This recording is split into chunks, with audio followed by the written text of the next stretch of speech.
muncullah beberapa nama, salah satunya itu yang paling disorot, yang paling menarik itu untuk dijadikan sebuah replika em, kapal Cakradonya yang sekarang alhamdulillah masih ada, masih berdiri kokoh sebagaimana masih dibentuk, hanya kurang ini aja, paling pemeliharaan di cat, di pewarnaan gitu ya. Di depan di halaman Museum Kota Lok Sumawe. Jadi saya sekarang berada di areal Museum Rumah Aceh Lok Sumawe dan saya akan lihat ya karena di sini ada prasasti kapal Cakradonya. Ya, saya akan lihat lebih dekat seperti apa prasastinya.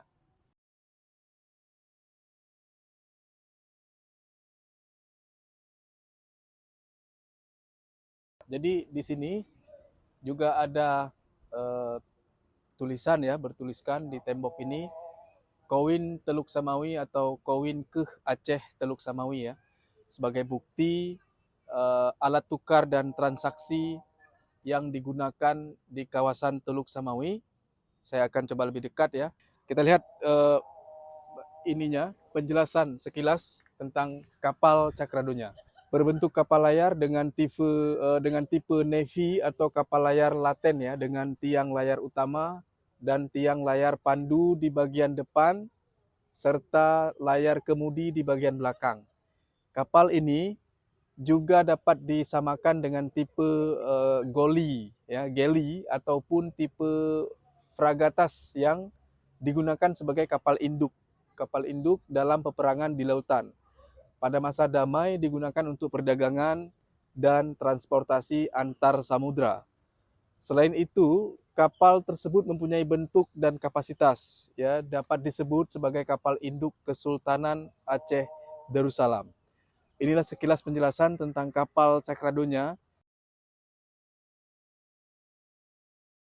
Tentunya ini dengan segala pertimbangan, kami hanya menerima masukan dari kawan-kawan budayawan yang mengusul, sejarawan yang mengusul.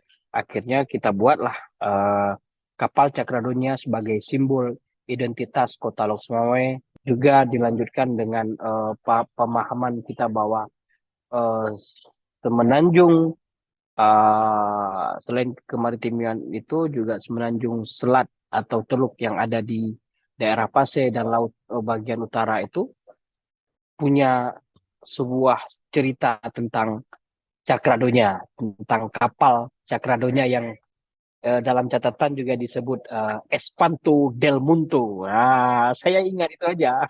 Espanto del Munto itu artinya teror dunia. Banyak yang mengusulkan baiknya kita gambarkan bentuk kapal. Awalnya pernah diusul katanya pada masa pemerintahan sebelumnya itu diusul mau dibuat di Simpang Selat Melaka Lok Sumawe. Tapi karena terlalu besar, butuh anggaran, nggak mungkin dibuat gitu. Maka secara ini ya kita ambil kesimpulannya, sudah kita buat replika kapal ya.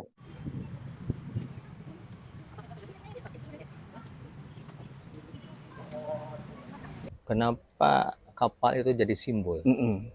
Karena dulunya bahwa Teluk Semawe, bahasa Teluk Semawe adalah Sabandar, Mm. Teluk tempat ya, Teluk teluk Syahbandar. Sabandar Iya. dulu. Itulah salah satunya kenapa kita mau mengangkat kembali bahwa ke anak cucu bahwa di sini itu dulu memang apa namanya pelabuhan Pelabuhan. terkenal Hmm. yang strategis karena kita memang di tengah-tengah